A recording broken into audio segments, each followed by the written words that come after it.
നമസ്കാരം. റാഫ്റ്റോ ക്രിക്കറ്റിലേക്ക് അവർക്കും സ്വാഗതം. ഇന്ത്യയും ഇംഗ്ലണ്ടും തമ്മിലുള്ള 5 മത്സരങ്ങളുടെ ടെസ്റ്റ് പരമ്പരയിലെ രണ്ടാം ടെസ്റ്റ് ഇന്ന് ആരംഭിക്കുകയാണ്. എജ്ബാസ്റ്റനിലാണ് മത്സരം നടക്കുന്നത്. ആദ്യ ടെസ്റ്റ് തോറ്റതുകൊണ്ട് തന്നെ ടീം ഇന്ത്യക്ക് വിജയിക്കുക എന്നുള്ളത് പ്രധാനമാണ്. കഴിഞ്ഞ ടെസ്റ്റിലെ തോൽവിക്ക് പ്രധാന കാരണങ്ങളിൽ ഒന്ന് നമ്മുടെ ലോവർ ഓർഡറിലൊന്നും റൺസ് വന്നില്ല എന്നുള്ളതാണ്. ഇംഗ്ലണ്ട് അതേസമയം ക്രിസ് വോക്സും അതുപോലെ ബ്രൈഡൻ കാർഡ്സും ഒക്കെ മികച്ച രൂപത്തിൽ ബാറ്റ് കൊണ്ട് കോൺട്രിബ്യൂട്ട് ചെയ്യുകയും ചെയ്തു ആ പൊസിഷനുകളിൽ. സോ അവിടെ ഒരു മാറ്റത്തിന് ടീം ഇന്ത്യ ഒരുങ്ങുന്നു എന്നാണ് റിപ്പോർട്ട്.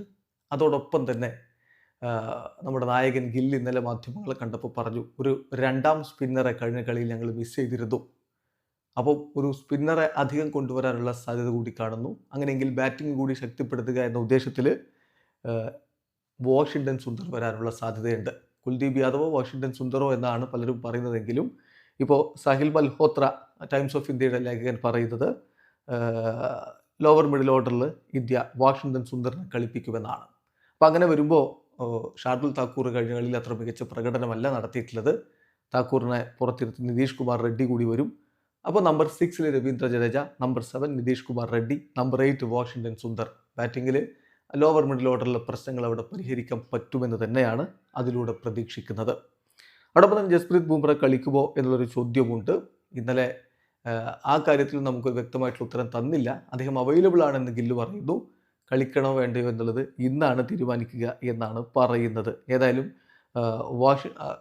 ജസ്പ്രീത് ബുംറ കളിച്ചില്ലെങ്കിൽ പിന്നെ ആര് എന്നുള്ളതാണ്. ആകാശ്ദീപോ അർഷ്ദീപോ കളിച്ചേക്കും. പക്ഷേ ബുംറ തന്നെ ഇറങ്ങാനാണ് കൂടുതൽ സാധ്യതകൾ. രണ്ട് ടീമിൻ്റെയും പ്ലേയിങ് 11 എങ്ങനെയാവും നോക്കാം. ഇംഗ്ലണ്ടിനെ സംബന്ധിച്ചിടത്തോളം അവർ ഓൾറെഡി പ്ലേയിങ് 11 പ്രഖ്യാപിച്ചിട്ടുണ്ട്. ജോഫ്രെ ആർച്ചറെ സ്ക്വാഡിലേക്ക് കൊണ്ടുവന്നിട്ടുണ്ടെങ്കിലും അദ്ദേഹത്തെ പ്ലേയിങ് 11 ഉൾപ്പെടുത്തിയിട്ടില്ല. കഴിഞ്ഞ മത്സരത്തിൽ സെയിം 11 തന്നെയാണ് ഇംഗ്ലണ്ട് നിലനിർത്തിയിരിക്കുന്നത്.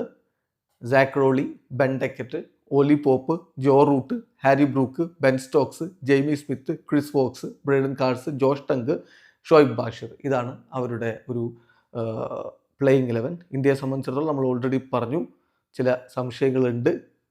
അത് ബൂംറയുടെ കാര്യത്തിലുണ്ട്. അതുപോലെ വാഷിംഗ്ടൺ സുന്ദറോ കുൽദീപ് യാദവോ എന്ന സംശയമുണ്ട്. വാഷിംഗ്ടൺ കളിക്കാനാണ് കൂടുതൽ സാധ്യത. നിതീഷ് കുമാർ റെഡ്ഡി വരും എന്ന് തന്നെയാണ് നമ്മൾ പ്രതീക്ഷിക്കുകയും ചെയ്തത്. ഇന്ത്യയുടെ ഒരു പ്രോബബിൾ 11 നോക്കുകയാണെങ്കിൽ യശസ്വി ജയ്സ്വാൾ, കെ.എൽ. രാഹുൽ, സായ് സുദർശൻ, ശുഭൻ ഗില്ല്, ഋഷഭ് പന്ത്, രവീന്ദ്ര ജഡേജ, നിതീഷ് കുമാർ റെഡ്ഡി, വാഷിംഗ്ടൺ സുന്ദർ. വാഷിംഗ്ടനോ കുൽദീപോ എന്ന സംശയങ്ങൾ പറയുന്നുണ്ടെങ്കിലും ബാറ്റിംഗ് ശക്തിപ്പെടുത്തുക എന്ന ഉദ്ദേശത്തിൽ വാഷിംഗ്ടൺ കളിക്കാനാണ് സാധ്യത. നമ്പർ 9 ജസ്പ്രീത് ബുംറ കളിക്കാനാണ് കൂടുതൽ സാധ്യത. ബുംറ ഇല്ലെങ്കിൽ അർഷ്ദീപോ ആകാശ്ദീപോ വരും. Number 10 Muhammad Siraj, number 11 Prasidh Krishna. ഇതാണ് നമ്മൾ പ്രതീക്ഷിക്കുന്ന ഇന്ത്യയുടെ ഒരു പ്രോബബിൾ 11. എന്തായാലും മികച്ചൊരു പ്രകടനം നടത്തി ടീം ഇന്ത്യക്ക് വിജയിച്ച് കയറാനാവട്ടെ. വീഡിയോ അവസാനിക്കുന്നു. ക്രിക്കറ്റ് ലോകത്തെ കൂടുതൽ വിശേഷങ്ങളുമായി റാഫ്റ്റോക്സ് വീണ്ടും എത്താം.